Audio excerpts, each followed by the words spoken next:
Ассаламу алейкум туугандар, кандайсыздар? Назарыңыздарда кайрадан эле базар жок канал. Бүгүн 8 сентябрь 2022 жыл. Мен Бишкек шаарынын түндүк тарабы дача сылда жүрөм туугандар. Ушул жактан бир сатылуучу үй бар экен, ошол жөнүндө силерге маалымат берейин деген. Биринчи болуп келүү жолун түшүндүрөйүн туугандар. Сиздер Фушия көчөсүнөн түз келерсиздер, аэропортко келген көчө менен келип жатып, аэропорттун оң тарапка кайрылган көчө бар. Ошоктон кайрылбайсыздар, кайра түз келерсиңиздер, сиздер дача сууга келе аласыздар.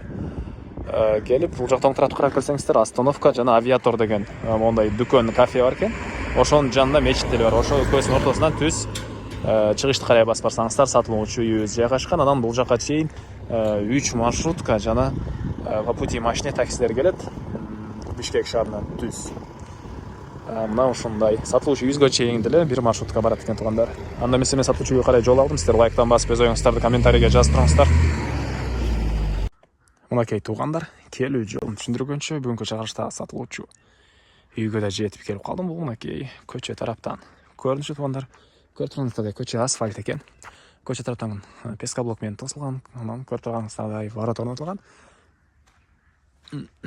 Түндүк чек арасы бул кошунанын мал сарайына чейин, түштүк чек арасы бул кошунанын пескоблок менен болгон заборуна чейин. Жалпысынан жердин аянты 5 соток туугандар. Анан мектепке манас айылына барышат. Садик болсо частный садиктер бар экен, мечиттер бар туугандар. Андан ары короосуна кирейин, калган маалыматтарды берейин. Суу, свет бар. Кызыл китеп бар экен туугандар. Тегеремте пескоблок менен тосулган, ал пескоблокту деле бул үй ээси өзү кылган экен, заборунун баарыны. Анан үйүбүз жөнүндө айтсак, толук түрдө кирпич менен бүтүрүлгөн. Мансард тибиндеги үй, узун турасы 10 9 туугандар. Азыр алдынан барып көргөзөйүн. Так, мансард тибинде салынган үй. Көрүп турганыңыздардай кирпич менен салынган. Сейсмопояс, колонна баары коюлуптур. Тышкы тарабынан монтип дагы кирпич кошконго байланыштуу колонна менен сейсмопоястар ички тарапта калып кеткен, азыр көргөзөм. Тышкы тараптан монтип утеплять этилип туруп туугандар. Бул жактан кирпич менен урулган, анан бул жака дагы пенопласт беле, бул пенопласт коюлуп, кайра дагы бир кирпич менен урулуптур тышкы тарабынан. Ошого сейсмопояс колонналар көрүнбөй калган туугандар. Мынакей колонна, мынакей сейсмопоястары баары бар. Мансард түйүндө салынган үй.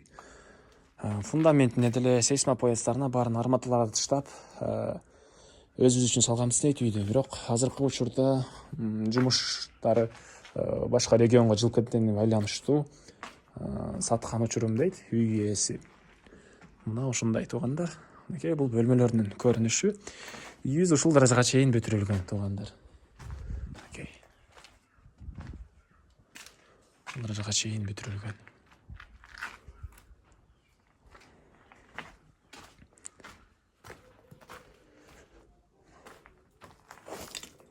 Эми анан сиздер бул жактагы көчөгө дагы, бул жактагы көчөгө да чыгып кирсеңиздер болот экен. Эки жактан кирип чыга аласыздар. Так. Окей, бул жактагы көчөгө деле чыгып кирсеңиздер болот. Баасыны $17,000 деп атышат. Сүйлөшүү болот туугандар. Ээсинин номерин экранга калтырамыз, анда кылып сүйлөшүп көрүңүздөр. Анан машинеге деле алмашуулар болот да, машинени берип деле акча кошуп берсеңиздер болот. Бул мына экинчи көчө. Бул жактан деле кирип чыксаңыздар болот. Мына ушундай туугандар. Айтылбаган эч кандай маалымат деле калбады окшойт. Бул жакта чыгарылган көргөзө кетейин. Баасы $17,000 сүйлөшүү болот. Ээсинин номери экранда. Ээси тел деген номерге чалыңыздар. Базар жок каналдын номери дегенге деле чалып атышат. Күндө элдер жок дегенде менин номерими адашып, ээсинин номери экен деп 5 жолу, 6 жолу чалышат. Мага өзүмдүн номерим калтырган себеби, үй сатуучулар болсо кайрылсаңыздар үйлөрүңүздөрдү тартып берем, реклама кылып деген мааниде номеримди калтырам ал жака. Мына ушундай.